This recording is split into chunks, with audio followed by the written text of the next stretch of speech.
Have you ever been told that what you think is true is a lie?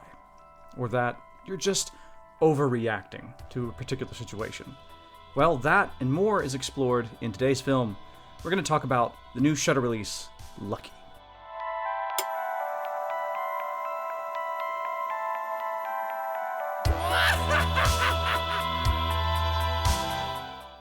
Welcome to Shockaholic, where we discuss the shocking sides of cinema. I'm your host, Chandler Bullock, and today we are going to discuss Shudder's new film coming out on March 4th, Lucky. And I was lucky enough to score a screener for this, so I can give you this review today.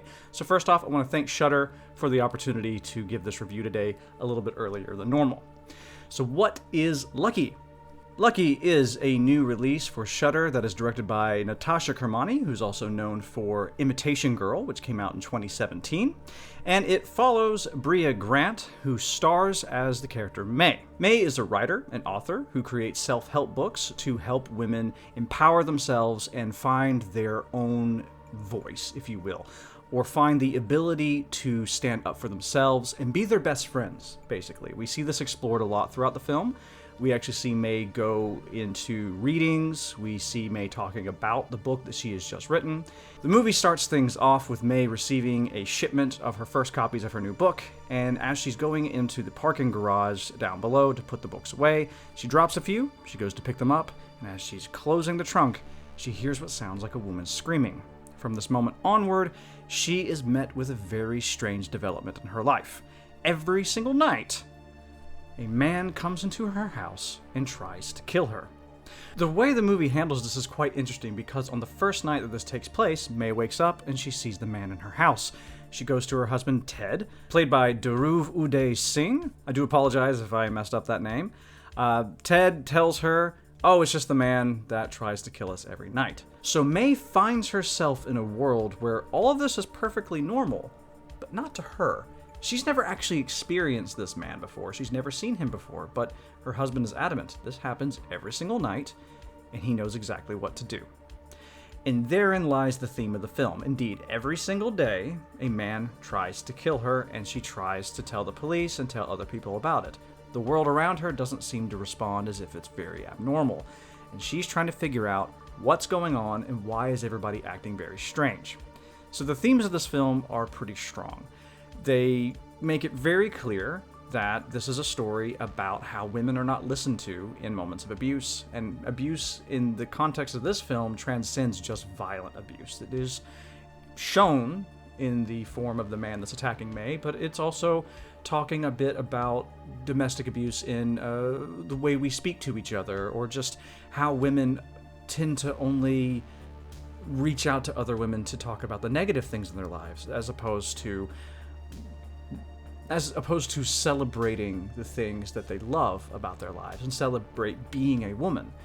The film teaches about taking your own agency and standing up for yourself, but also believing your truth and making sure that you do not succumb to the gaslighting and, the worldview of others.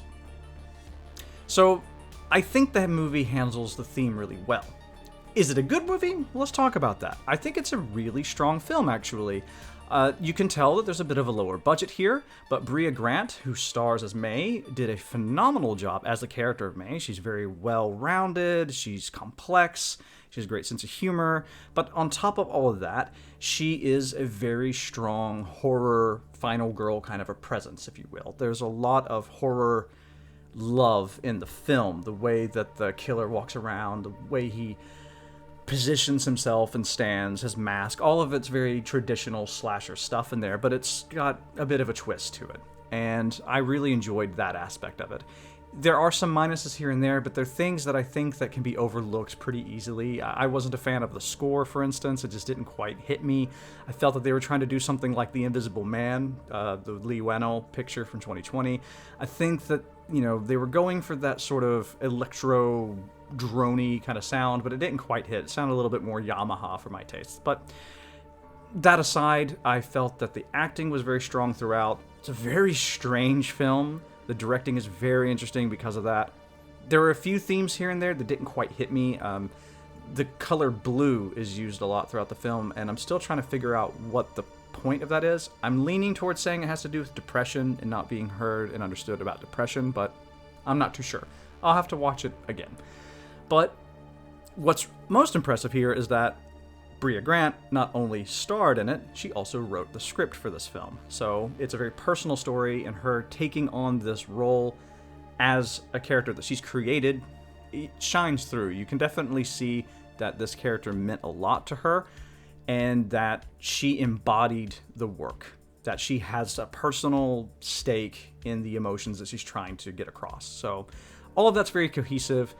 If you like a quirky psychological thriller of a horror film with a bit of slasher elements to it, I think you're going to enjoy this one. I feel that it's kind of like a crossing between the 2020 Invisible Man and Jordan Peele's Us, because it has a very similar weirdness to it. You know how Us kind of starts out with one isolated incident that becomes bigger as it goes? This does the same. And that's all I'm going to say about that. I'm not going to get too much into spoilers. In fact, I'm going to try to round this off. I'm going to do things a little differently. Maybe we will do a spoiler discussion in the future, but I think I might want to bring somebody in for that and discuss that a little bit more thoroughly. But yeah, that's my views on this. Should you check it out? Well, you definitely should. March 4th is going to hit on Shudder. If you don't have Shudder, be sure to go to their website right now, shudder.com. You can get a 7-day free trial. I mean, come on. You're going to get a whole bunch of other great films in the process. Shudder is my go-to for horror films. I absolutely love it. I wasn't sponsored in any way for this. I was just given the screener, but I do want to really sing the praises of Shudder. So please, if you haven't done so already, go ahead, get yourself a Shudder account. If you just want to do it for the first week to make sure that you can watch this movie for free, do it. I think it's totally worth that. And in that week, make sure you see as much as you can.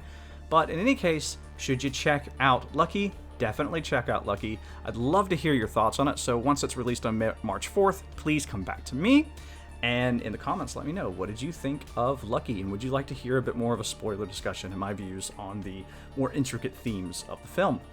In any case, I would love to hear more from you all. Thank you so much for watching. Of course, thank you to Shudder for allowing me the opportunity. And until next time, keep shocking.